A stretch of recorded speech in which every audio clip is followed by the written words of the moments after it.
It's just different. It's your boy Honor. Laughing life, oh. I had to go ahead and switch it up on y'all right quick. Gotta do my minna. Gotta do the minna. Gotta do my minna. Let's go. Feel me? Yeah. What's going on, everybody? Y'all already know who it is. It's your boy Honor from Laugh at Life, OLALO. Y'all already know how I do, man. And I just want to welcome every single one of you guys to the first ever episode of LALO Presents Chilling with Honor. This is a show where y'all, basically all you're doing is chilling with your boy Honor. And we talk, we're going to be talking some stuff about life, politics, whatever comes to mind, just chilling. And I'm so happy to introduce for the first time ever, I am honored for this first show, my brother in Christ, a fellow I've known for so many years, Mr. What Up himself, Mr. Roy. You know what? I'm not even a man, brother. Just introduce yourself, man. Let them know who you is. I'm just Ronald Rosario. Just keep it plain. I'm just not. Yeah, people, you might have known me as Royal. What up? But, I find myself in a stage in life where I feel like, I'm just going by my government. Ronald Rosario. Cool. If y'all don't know too much about Ronald, I met Ronald years ago, and if y'all haven't checked it out yet, I suggest y'all go check it out. His album, it's on iTunes only. It's not on Spotify, is it? It's not on Spotify anymore. But so what happened? The album got not taken down, but I took it down pretty much. Okay. And then I was like, I'll re-release it. So I'm working on releasing a few of the songs. Gotcha. In a different format. Gotcha. Well, if y'all really wondering what are we doing, why the lights, why it's so dark in the background, all of a sudden, we are literally outside in brick winter, just chilling. So yeah, that's why it's so dark outside.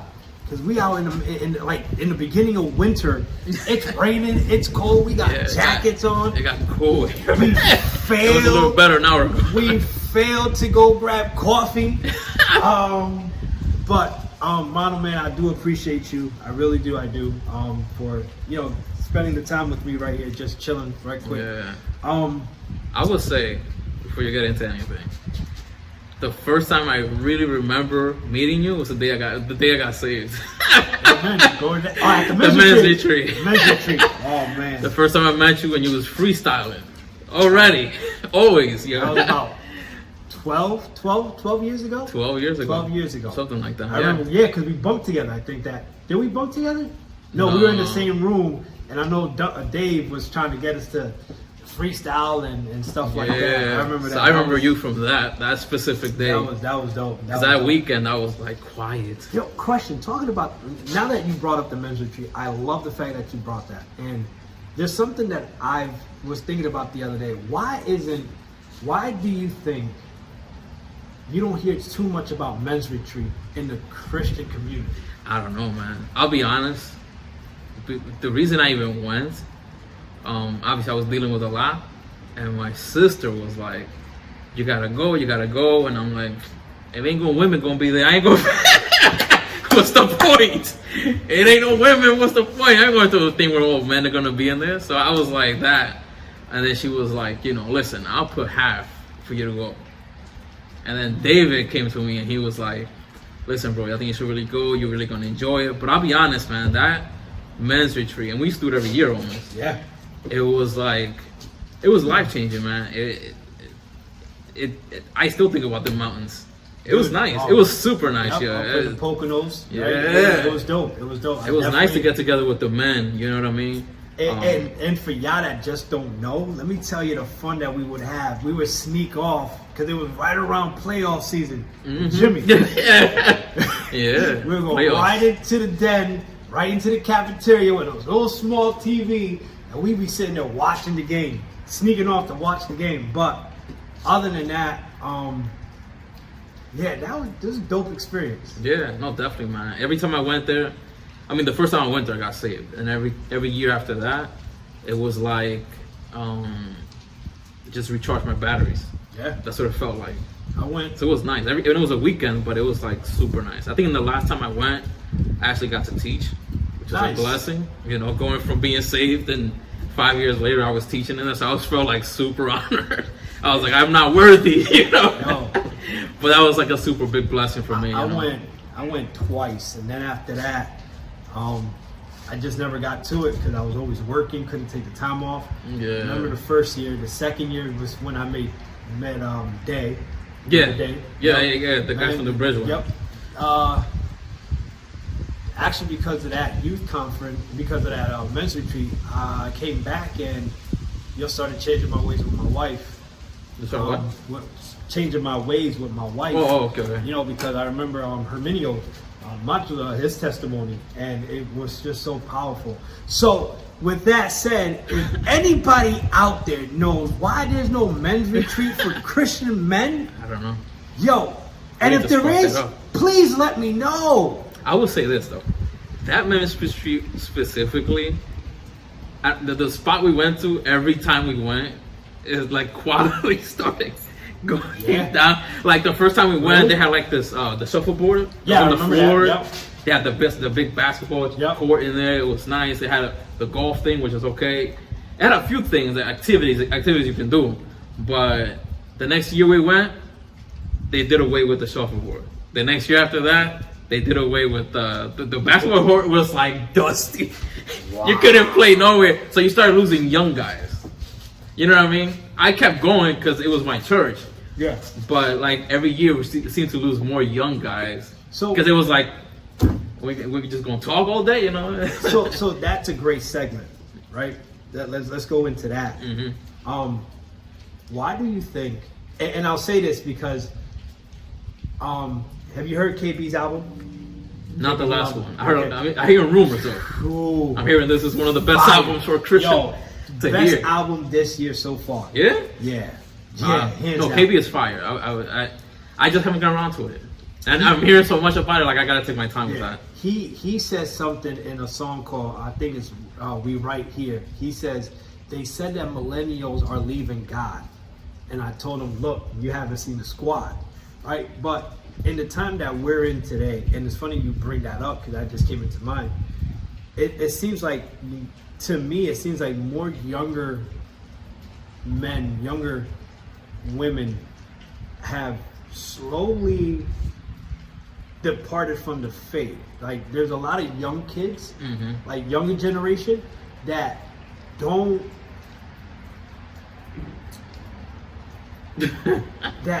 really follow or go into the gospel. I mean, I'm pretty sure you got the youth conference, you got the youth groups and all that. Yeah. But how many young kids I see kids that they go to church, whatever, but then when they out in public, they don't rep God. Yeah. Why do you think that is? I'll be honest.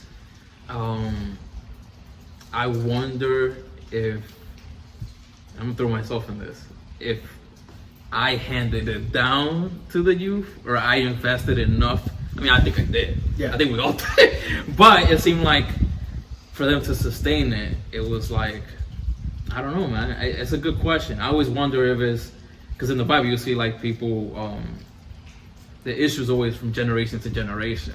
Like the one generation was on fire, and then they didn't pass it down, so the next generation seemed to like drop the ball or not be as involved. So that's the part that I'm like, I wonder if we didn't do enough. You know, we definitely did enough events. You know, I wonder if we did enough discipling though. That's my only thing. And I'm looking at myself because I know there was a few young kids that I invested in, and I mean I know they're followers of Christ. There's people that got saved because of the things that we did, you know. But I wonder if I didn't invest enough. I'm looking at myself. No, you know? I mean you hit it right. Because it's hard to think about everybody, Well, you know. You hit it right in the nail because I sit back and I've been following you.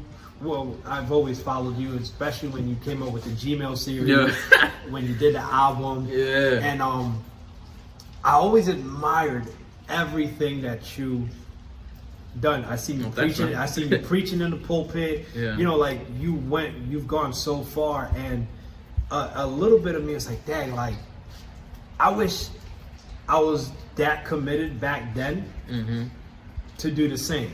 I had the right motives. My intentions were great, but my heart wasn't aligned as I wanted it to.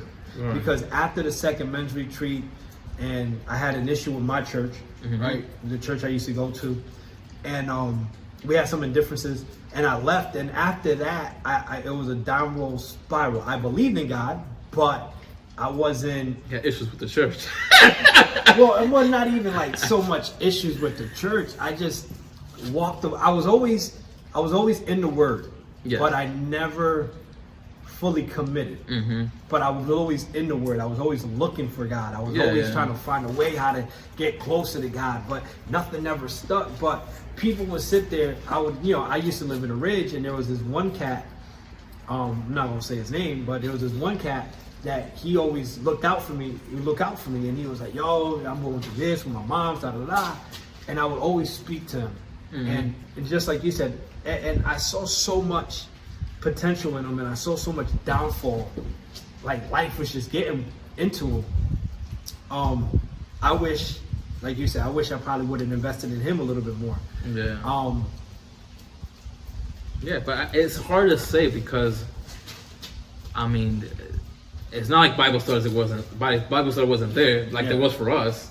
You know, it wasn't like every church has a youth group. You know, it's not like it wasn't there. You know, so it's hard to say that's the only reason. You know, I do think, you know, the Bible also talks about it. You know, I think people are so focused on themselves a lot that, you know, it's I just feel like people's hearts get colder, you know, and I feel like that's a lot what's happening now. We don't even want to segue into some of this stuff, but I feel like people's hearts are getting colder, and there's not a lot of compassion, there's not a lot of just love, you know what I mean? Like just treating people like a human being. It's just like, you know, me, and this, and like it just creates this huge line. Of course, that's hard to cross into. It's funny because I was reading Revelation a couple months ago. I was doing a study in Revelation, and you know, just focusing on Revelation. And Revelation, it does talk, and in the Bible it does say that as we get closer to the return of Christ, the heart of humanity is going to turn colder. Right. You know, the days are going to be darker. People are going to lose that, you know, that feeling. I mean, I believe, I forgot exactly where it is, but I believe the Bible does say that when that time comes, the Holy Spirit is going to remove itself. Right? So seeing that, we're talking about cold-heartedness and all that. Let's talk about a heavy subject that I don't like to touch. Well, not that I don't like to touch. I don't touch it because I don't want my personal opinions to hurt anybody else's opinion. Yeah. But the facts are the facts, and the truth is the truth.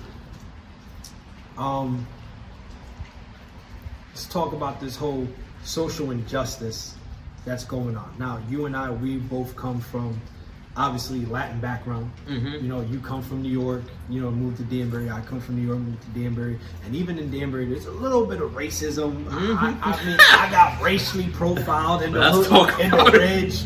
You know, I'm pretty sure you did. And even to this day, you get certain cops that look at you the funny way, you know, but you also get certain people that look at you the funny way too. Yeah. You know, of all colors. You know, it's not just like, I think the media portrays it as just all white people. No. It goes both ways. You got Spanish people. Spanish people could be racist. Listen, the most racist people you ever met. Listen, I grew up in a Spanish household, and my mom hated. My mom was racist against blacks, against whites, against Asians. You don't like medio. Yo, against her own kind. I'm like, Mom, like, yo, like, they're Spanish. I'm like, all right, whatever. Yeah. Son cocolo. So they be like, son moreno cocolo, whatever, you know? I wouldn't say what she would say. But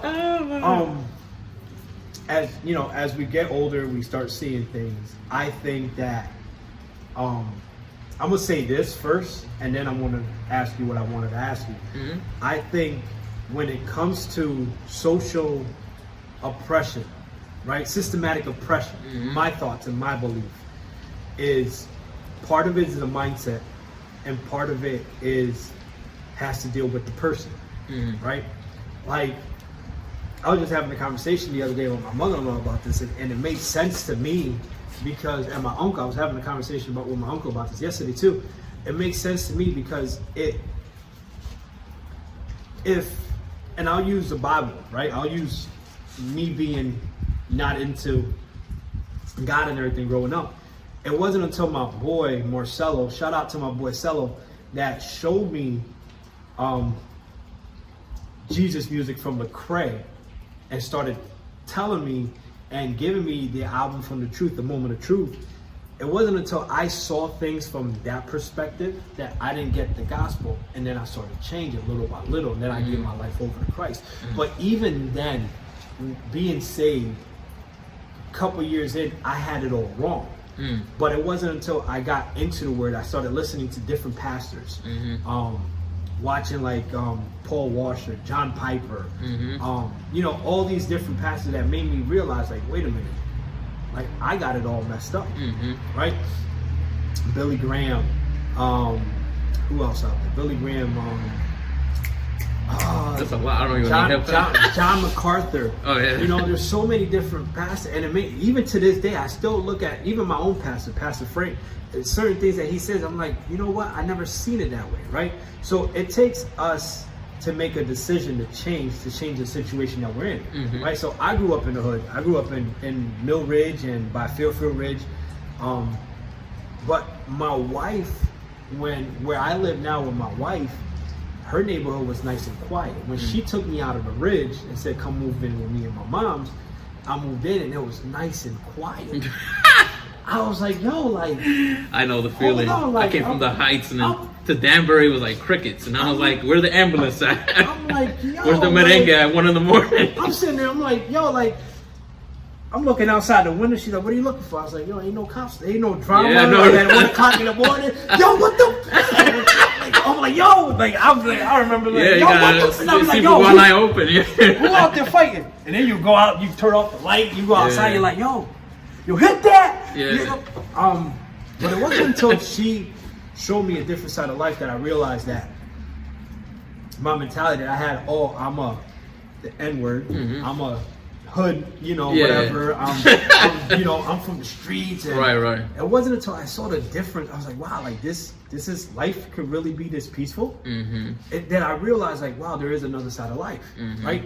So I say that because the media portrays so much. I think people sometimes most time than others, people blindly follow the norm. They go with the current. They go with the flow, right? Obviously 2020 hit very hard with COVID. And then the second thing that hit was this whole George Floyd death, right? Murder, really. Right? And it's wrong what happened. I don't care how I don't care if they find that he was on drugs. It doesn't matter. What's wrong is wrong. Right? What's wrong He is shouldn't wrong. have got killed, you know? Exactly. What's wrong is wrong. There was some justice put to it, right? I don't keep up too much with it, but I believe the officer got charged, right? So there's justice. There was justice served. It's not the justice that people wanted. Yeah, they want everybody But- charged. I guess the other three didn't. I'm not sure. But then you take matters into your own hands and you got the riots, right? Which I think is just, it defeats the purpose of what you're protesting, right? I think that they are peaceful protests, and I'll say this, and I'll say this why. But I also think that the media only shows the riots to get Division. the division Yeah. to show the protest is wrong. Now I know Danbury had a Black Lives Matter protest, Yeah. right? I was there. You didn't go? No, I didn't go. Oh, it was the craziest thing I've ever seen. I didn't In go, Danbury. right? I didn't go because I was working, and two, I couldn't put myself in that position to protest. Not because of not because I didn't want to. Yeah. It's just I'm not. I had an issue with it. Okay. Not that Black lives don't matter, but I just had an issue with everything that was going on. So I didn't know too much, so I'm not just gonna go with the flow. I had to sit back and be like, wait a minute, let me look at what's going on. Now I know you went, I know a couple people that went, and tell me what that experience was like. I'm telling you right now, it was the craziest thing I've seen in Danbury. I did not expect the turnout that I saw. It was a massive turnout. And it was peaceful. It was, I think towards the end, people started walking in the highways, and all that. But even that wasn't like, tearing down a building or whatever. Yeah.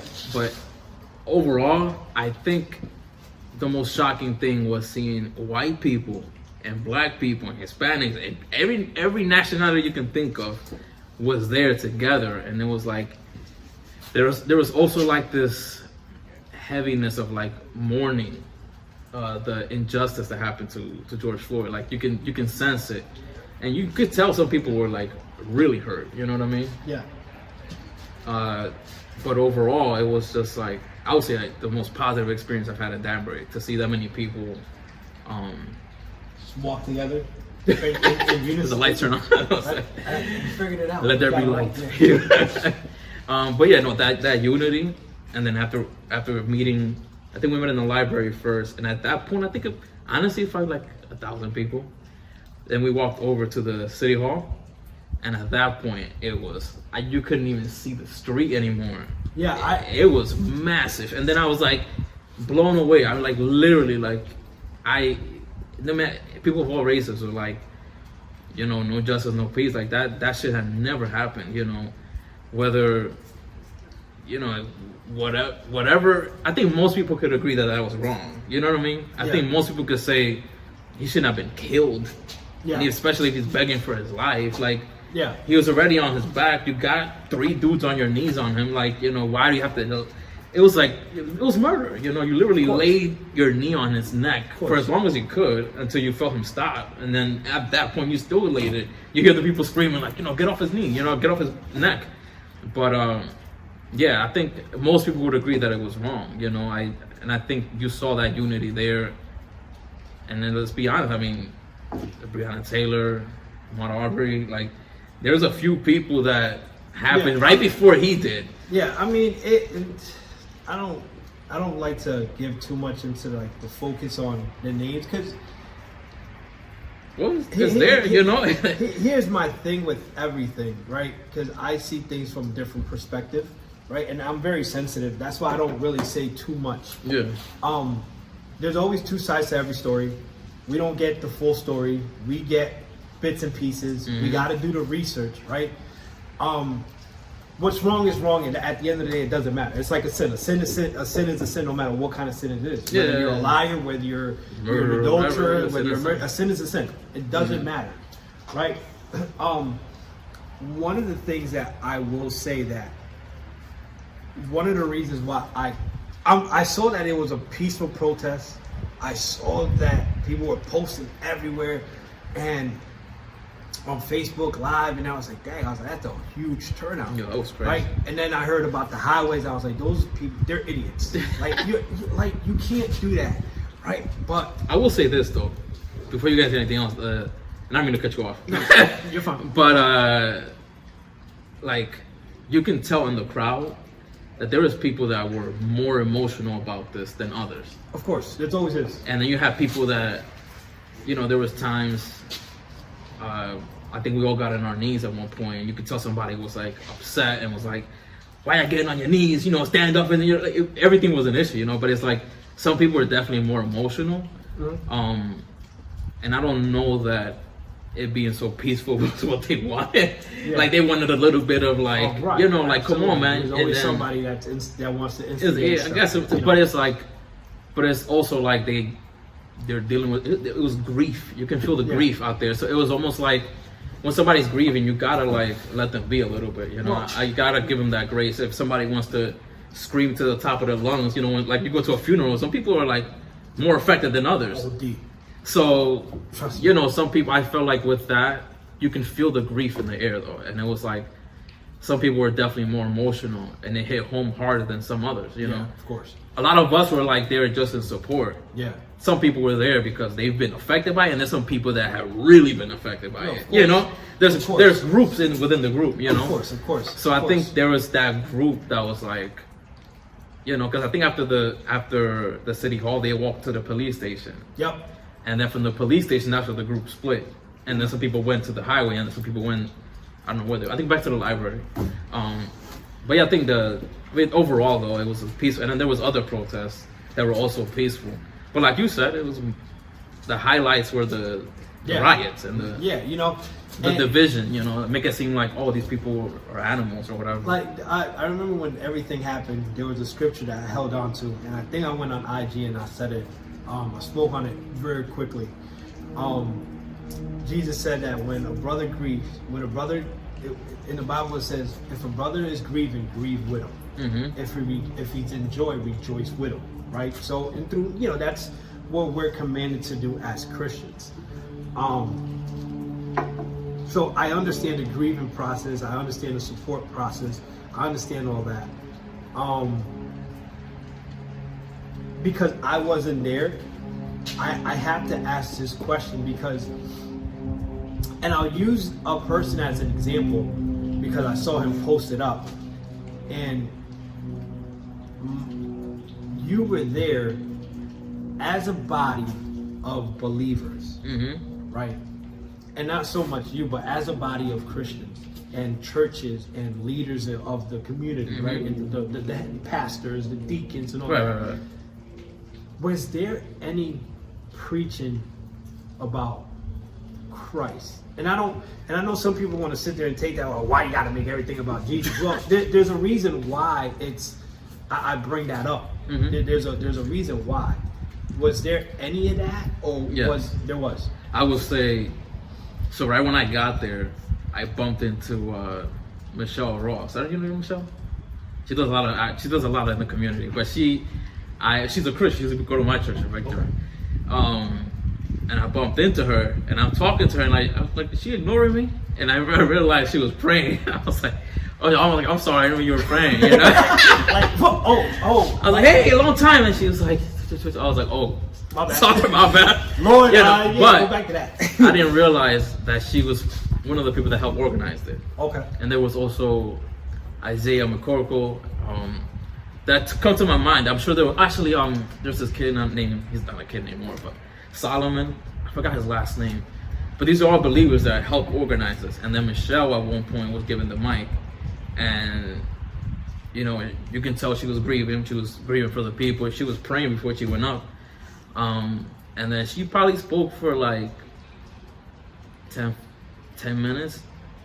And she did preach. She brought up the scriptures, you know, and talked about, you know, we're all wonderfully, wonderfully made, and, you know, we're all in the image of God and all that. Like, she spoke on that, and then we prayed at the end when she finished. Okay. So it's definitely, I was the proudest I've ever been when watching her, to be honest. And I was like, I wish she would have told me she was going up and preach. I would have prayed with her. Right? Yeah, no. It was a beautiful thing. And then there was other people that went up to speak as well, and they spoke about their I guess sentiment with the whole thing. But overall, I think it was a positive experience. The best experience I've had at Danbury. No, of course.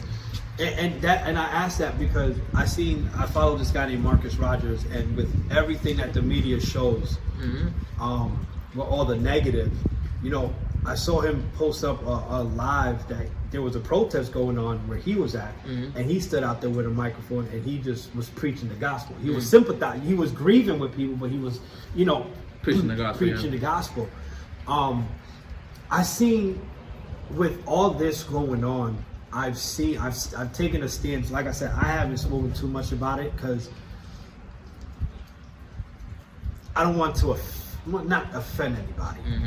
I mean, anything you do now is offensive. I mean, it's not anything you do now is offensive. You might as well throw it out there. It's not so much about people culture canceling me. It's not about getting hate speech, whatever. Like, I don't care about none of that. I haven't said much because I sometimes you just got to remove yourself from every situation. Just look at every angle. And I saw so much division with this that it broke my heart. And that's another reason why I couldn't attend. Not that I didn't want to attend, right? Some people may say that it's selfish of me. But I grieved from far away. But I couldn't physically attend because I couldn't agree with so much division and hypocrisy going on. Yeah. Right? I mean, I think if you went, you probably would have affected you bigger because I was expecting to see people popping off, to be honest. And it was actually the complete opposite. It was like more unity than I've ever seen, It was definitely the most unifying thing I've ever seen. Even though there was a lot of division. My thing with that is okay, we do this now, right? You did the protest. You got everybody united, right? What happens next? I still see. You see what I'm saying? Like, it's like that's why I had to sit back and I'm like, wait a minute, like, if I'm gonna go and talk and protest I have to make sure that I'm able to change the narrative at some point. After this, right?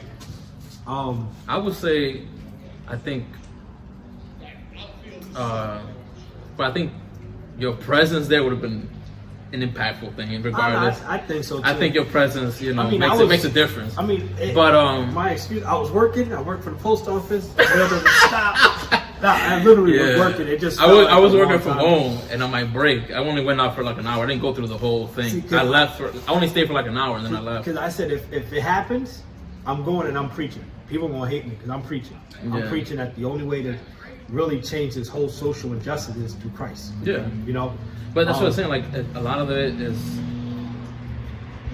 a lot of the social things that we see now. That it's a lot of friction and division and all that. It's gonna take a move of God for some hearts to like really change. Of course. Some people might change just because they see the injustice. Of course. But some people, it's gonna take the move of God of to course. like really change them and see them. See, for me, I thought the same thing to some degree. I was like, the protesters are powerful, and even I think LA had it like crazy. I think it was Cali. There's like 50,000 people or walking down the street, New York. Yeah, I was like, this is insane, right? But I was thinking the same kind of thing. I was like, at what point did something change? To me personally, the justice system, I feel like, needs to change. It's just different.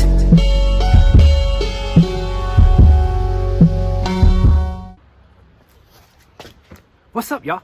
Y'all already know who it is. It's your boy Honor from Laugh at Life, OLALO. Man, and I just want to say thank you so much for tuning in to the first episode of Chilling with Honor.